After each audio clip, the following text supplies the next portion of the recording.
Hello అండి, welcome back to my channel Agastya Goud blogs. ఈరోజు మన కిచెన్లో టమాటా రసం చాలా సింపుల్గా అండ్ టేస్టీగా ఎలా చేసుకోవాలో చూసేద్దాం. వంట రాని వాళ్ళు కూడా చాలా ఈజీగా చేసుకోవచ్చు. అండ్ లాస్ట్లో అయితే ఇందులోనే ఒక పొడి అయితే రెడీ చేసి చూపిస్తాను. ఆ ఒక్క పొడి వేసుకుంటే చాలు. టొమాటో రసం నచ్చని వాళ్ళు కూడా లొట్టలేసుకుంటూ తింటారు. అండ్ నా ఛానల్ కనుక ఫస్ట్ టైం చూస్తుంటే నా ఛానల్ అయితే సబ్స్క్రైబ్ చేసుకోండి. అండ్ పక్కన ఉన్న బెల్ ఐకాన్ అయితే క్లిక్ చేయండి. నేను పెట్టే ప్రతి ఒక్క వీడియో మీకైతే నోటిఫికేషన్ ద్వారా వస్తుంది. ఈ టొమాటో రసం ప్రాసెస్ కూడా అంత పెద్ద ఏముండదు, చాలా ఈజీ ప్రాసెస్ అన్నమాట. సో చూసేయండి ప్రాసెస్ ఎలానో. ఫస్ట్ అయితే మనం ఒక 5-6 మంచిగా పండిన టమాటాలు, ఒక నిమ్మకాయ సైజ్ అంతా చింతపండుని తీసుకొని అయితే మంచిగా వాష్ చేసుకోవాలి. తర్వాత టమాటాను అయితే చిన్న చిన్న పీసెస్గా అయితే చేసుకొని మనం అందులోనే చింతపండు వేసుకొని మంచిగా మెత్తగా గ్రైండ్ చేసుకోవాలన్నమాట. తర్వాత దీన్ని అంతా ఒక స్టెయినర్ తీసుకొని అయితే వడబోసుకోవాలి. తర్వాత పొడి కోసం ఒక గిన్నె తీసుకొని ఎండు కొబ్బరి, ఒక స్పూన్ నువ్వులు, ఒక స్పూన్ ధనియాలు అండ్ ఒక స్పూన్ కందిపప్పు వేసుకొని దూరగా వేయించుకోవాలి. మంచిగా కలర్ వచ్చే వరకు అయితే. ఇక్కడ నేనైతే ఎండుమిర్చి వేయడం అయితే మర్చిపోయాను. ఒక 2-3 ఎండుమిర్చి కూడా వేసుకోవాలి.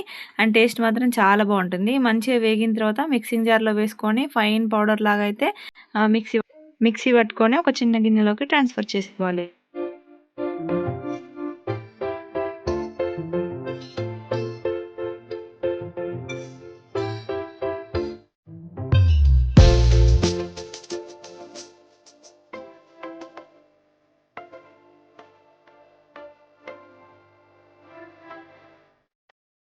ఇక్కడ మనం ముందే గ్రైండ్ చేసి పెట్టుకున్న టొమాటో చింతపండు ప్యూరీ అయితే దాంట్లో కొన్ని వాటర్ వేసుకొని ఒక గిన్నెలో ఫస్టే స్ట్రైనర్తో అయితే వడబోసుకొని పెట్టుకోవాలి. తర్వాత ఒక గిన్నె తీసుకొని దాన్ని కొంచెం వేడైన తర్వాత మన చింతపండు రసం, టొమాటో రసం అంతా అందులో అయితే ట్రాన్స్ఫర్ చేసుకొని మంచిగా చాలాసేపు మసిలించుకోవాలి.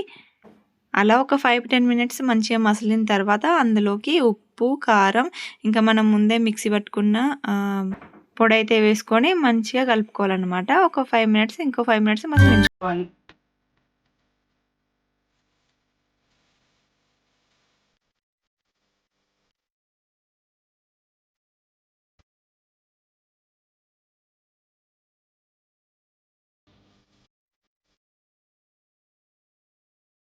ఈ టమాటా రసం మంచిగా మసిలిన తర్వాత లాస్ట్లో అయితే కొంచెం కొత్తిమీర, ఇంకా జీలకర్ర, మీకు నచ్చితే జీలకర్ర మెంతుల పొడి అయితే వేసుకొని ఇక దించుకోవాలన్నమాట. జీలకర్ర మెంతుల పొడి వేసుకోకుండా అవసరం లేదు, ఎందుకంటే ముందే మనం అయితే ఆ పొడి అయితే వేసుకున్నాం కదా, సో అది వేసుకుంటే సరిపోతుంది. సో రసం అయితే మంచిగా మసిలిపోయిన తర్వాత ఇక మనం స్టవ్ ఆఫ్ చేసుకోవాలి. తర్వాత పోపు కోసం అయితే ఒక కడాయిలో ఆయిల్ పోసుకొని పోపు దినుసులు, ఎండుమిర్చి, ఎల్లిగడ్డలు, ఇంకా కరివేపాకు వేసుకొని మంచిగా ఫ్రై చేసుకొని కొద్దిగా అంత పసుపు వేసుకొని ఇక మనం ముందు దించి పక్కకు పెట్టుకున్న టమాటా రసంలో అయితే వేసుకోవాలన్నమాట. అలా చేస్తే సో ఫైనల్గా మన టమాటా రసం అయితే ఇక రెడీ అయిపోతుంది. ఇష్టం లేని వాళ్ళు కూడా చాలా ఇష్టంగా తింటారు, అంత బాగుంటుంది. అండ్